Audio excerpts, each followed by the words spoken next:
Matt, not the prettiest of games, but at least it's 2 points in the bag. Yeah, that's about as much as you can probably say about that. I thought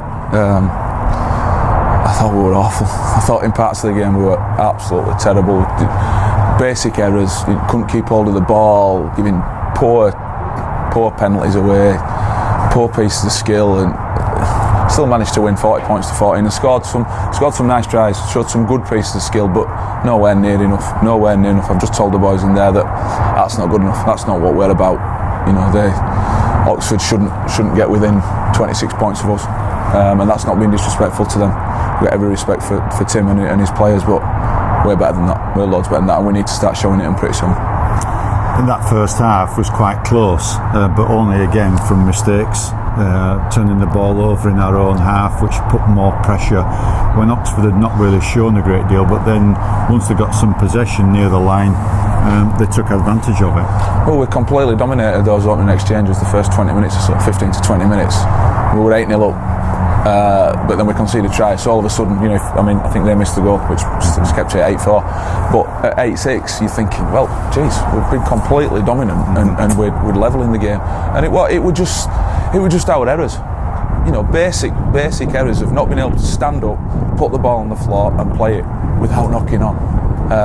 Not working a tackle properly, holding people down, just being dumb, just dumb things. It's really frustrating because we trained well during the week. We had a good game plan, which when we executed our game plan, absolutely tore them to shreds. They couldn't live with us when we executed our game plan properly and did what we wanted to do. Just didn't do anywhere near enough of it and got sidetracked with and broke our concentration with whatever it was that were going on out there that made people unable to concentrate for more than a few minutes at a time.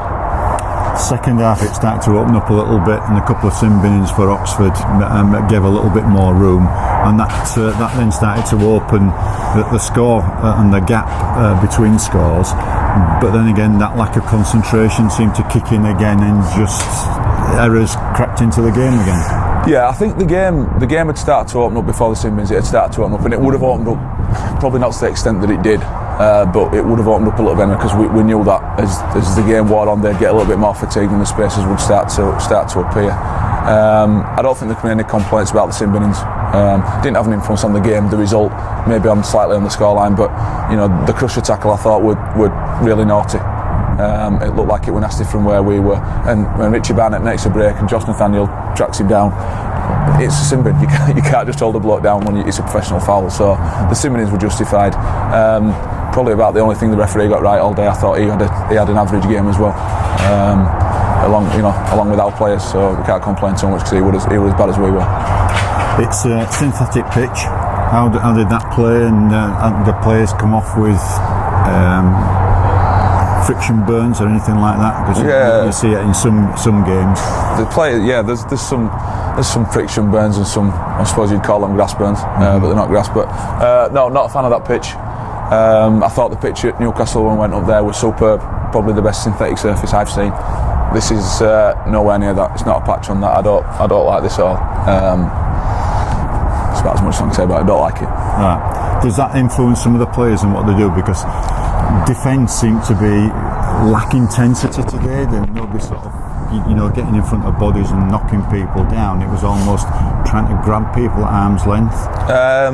You're perfectly right in that regard, but I don't think that's anything to do with the pitch. I think that's a state of mind thing that we've had today. That either we didn't have the confidence to go, if we didn't get our defensive communication enough to have the confidence to go hard and go tackle people properly. Whatever the reason that was, but I don't think it was the pitch. I don't think it was anything to do with not wanting to go to ground on there. I think it's just it's a mentality thing from some of the players. You mixed the side up a little bit today, and a few people got a look in that hadn't played for quite a while. Aston Wilson came in, Jamie Milburn came in.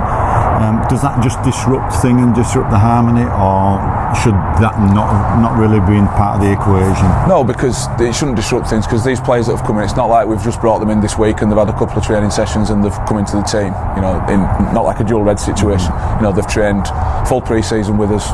Aston's had a shoulder injury, has come back in the last sort of couple of months, and they've had they're fully up to speed with our process and everything, so I don't see it as a disruption. It was something that I felt we had to do, because we've had a pretty intense period of games with with the teams that we've been playing against, your Barrows, Rochdales, Keighley, Salford, teams like that. So yeah, the players like Aston and Jamie and Mo needed some game time. I needed to be comfortable and have the knowledge that if I need them to come into the team, if there's either a loss of form or an injury, that they're in there and ready to play.